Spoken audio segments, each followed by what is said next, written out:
আসসালামু আলাইকুম, সবাই কেমন আছেন?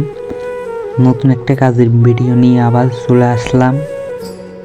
অনেক দিন পরে একটা বাথরুম পাইলাম, ওখানে কাজ করার জন্য চলে আসলাম।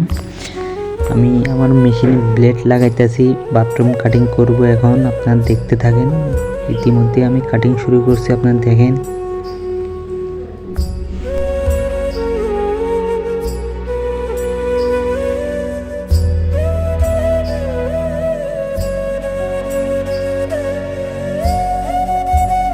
আজকে আমার সেফটি নেওয়া হয় নাই।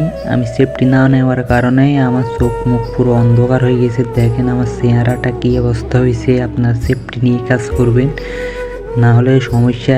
এই ধুলোবালো হাড়ে সমস্যা করে। আমার কাজটা একটভাবে হয়েছে নি, আপনারা দেখেন কাটিং। আমার সহকর্মী গ্রুপগুলো সুন্দরভাবে পালাইতেছে।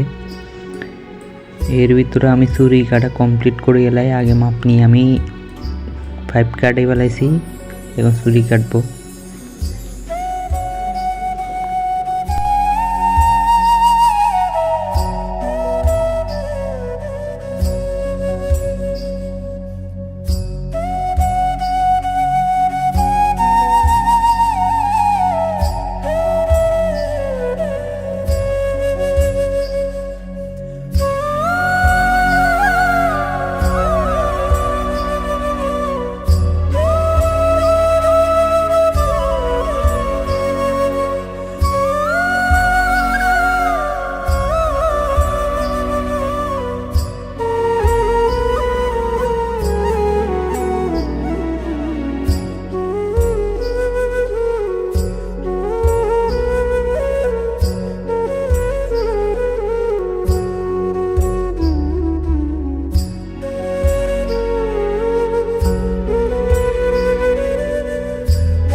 যাই হোক, আমি এখন সিলটেপ বেরাইতেছি। আপনার টান টান করে সিলটেপ বেরাবেন।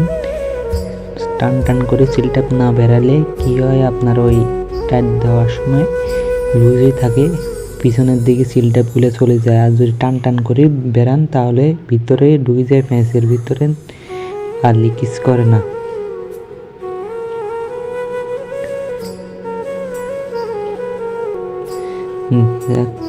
আমার ফিটিং লাগাবো এখন। আমি আগে দোকানের জন্য ফিটিংগুলো লাগিয়ে রাখছি কিছু, এখন বাকি সেটটা আমি মিলাবো। দেখতে থাকেন।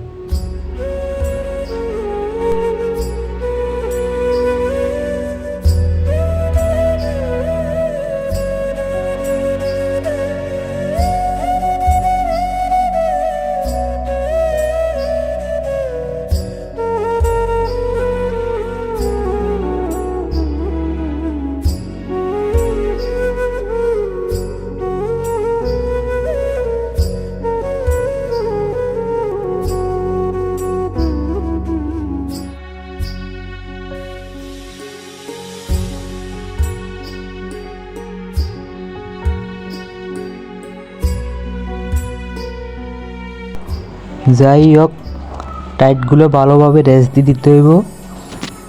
রেস্ট ছাড়া টাইট দিলে টাইট হবে না, কারণ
ইতিমধ্যে আমার সেটটা মিলানি প্রায় কমপ্লিট।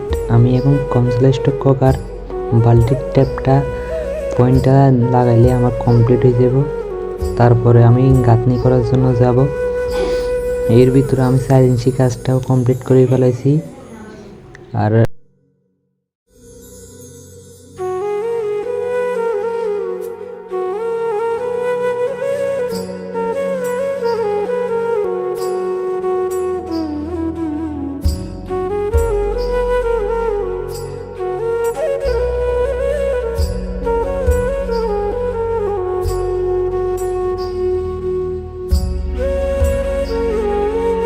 আমার সেটটা 5 মিলানি শেষ। দেখেন এখন আমি গাঁথনি করি।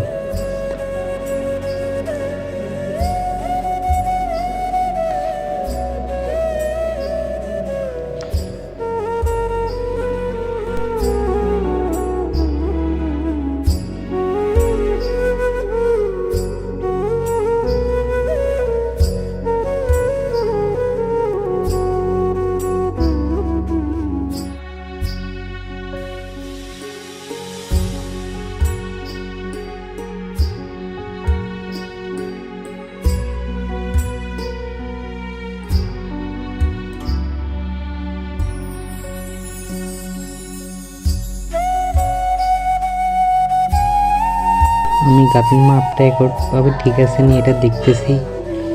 কারণ কি একট না থাকলে পরবর্তীতে জমিদার আসি বলবে যে গাঁথনি কেন ব্যাগ হয়েছে। দেখুন আমার ওয়ারিংয়ের সেট আপটা কমপ্লিট। এই আমার বাল্টি র্যাপটা নিচ থেকে আছে আপনার 3 ফুটে। যখন টাইস পাইপের উপর দিয়ে চলে আসবে তখন থাকবে 2.5 ফুট। আর ওই পিছনে একটা লো ডাউনের পয়েন্ট ঠিক আছে কিনা দেখেন।